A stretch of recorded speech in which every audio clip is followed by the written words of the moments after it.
जय माता दी।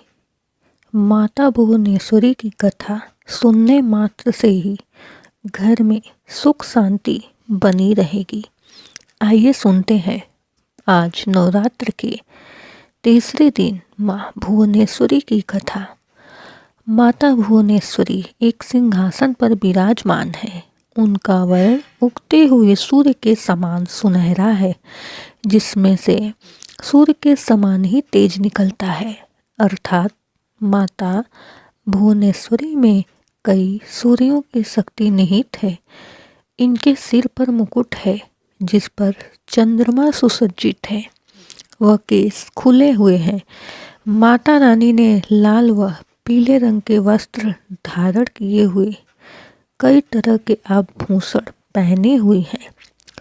भगवान शिव की ही भांति माता भुवनेश्वरी देवी के ही 3 नेत्र हैं। इनके 4 हाथ हैं, जिसमें से 2 में उन्होंने अंकुश व फंदा पकड़े हुए हैं, जबकि अन्य 2 हाथ वरदान व मुद्रा में हैं। माता रानी का यह रूप शांत मुद्रा में है, जो अपने भक्तों को एकटक देख रहा है।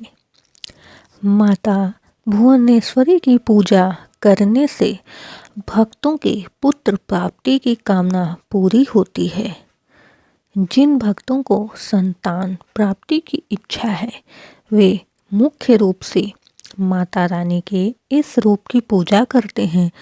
भुवनेश्वरी की पूजा करने से भक्तों को आत्मिक ज्ञान व चित्त शांति का अनुभव होता है।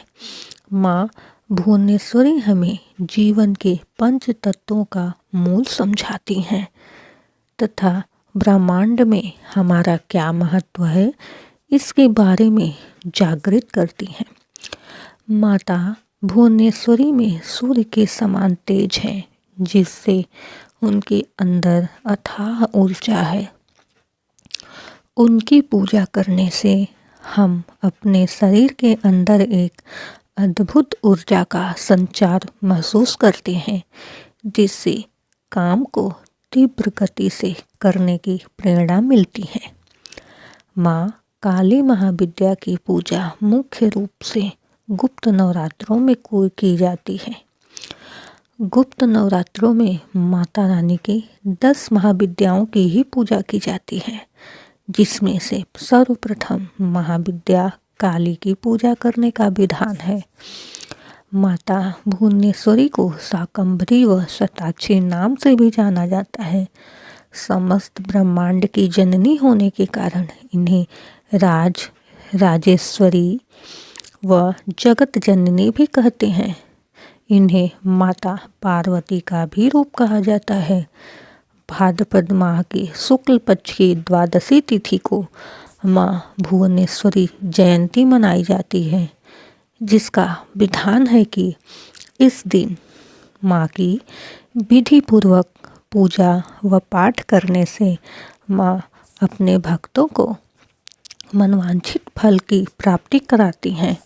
माँ भुवनेश्वरी से संबंधित रुद्रा अवतार की कथा सुनने से घर में सुख शांति बनी रहती है। माँ भुवनेश्वरी की कृपा से जिसको संतान नहीं होती है, वो गुप्त नवरात्रि में माँ की पूजा करने मात्र से ही पुत्र प्राप्ति की कामना की पूर्ति होती है। माता भुवनेश्वरी को अपने भक्तों पे सदा स्नेह बना रहता है। एकमात्र भुवनेश्वरी साधना ही ऐसी है जो जीवन में भौतिक उन्नति और आध्यात्मिक प्रगति का एक साथ प्रदान करती है। भुवनेश्वरी को आद्या माँ कहा गया है। फलस्वरूप भुवनेश्वरी साधना के योग्य संतान प्राप्ति होती है और पूर्ण संतान सुख प्राप्त होता है। भुवनेश्वरी साधना इच्छा पूर्ति की जाती है। यदि पूर्ण रूप से माँ भुवनेश्वरी को सिद्ध कर लिया जाए तो व्यक्ति जो भी इच्छा या आकांक्षा रखता है, वह इच्छा अवश्य ही पूर्ण होती है। वैसे तो हम अपने माँ को माँ रूप में ही जाने तो माँ सभी मनोकामनाओं की पूर्ति करती है, यूँ भक्तों के अंग संग रहती है। लेकिन अगर माँ को सिद्ध करने की बात आती है तो इससे हमें दूर रहना चाहिए, क्योंकि बच्चों को माँ को बुलाने के लिए माँ शब्द ही काफ़ी है। माँ अपने भक्तों की सब प्रकार से रक्षा करती हैं और आज के दिन माँ भुवनेश्वरी की कथा सुनने से घर में सुख व शांति बनी रहती है। अगर आप भी यह वीडियो यह माँ भुवनेश्वरी की कथा सुन रहे हैं तो इस कथा को सुनने के बाद एक लाइक जरूर करें। जय माता दी।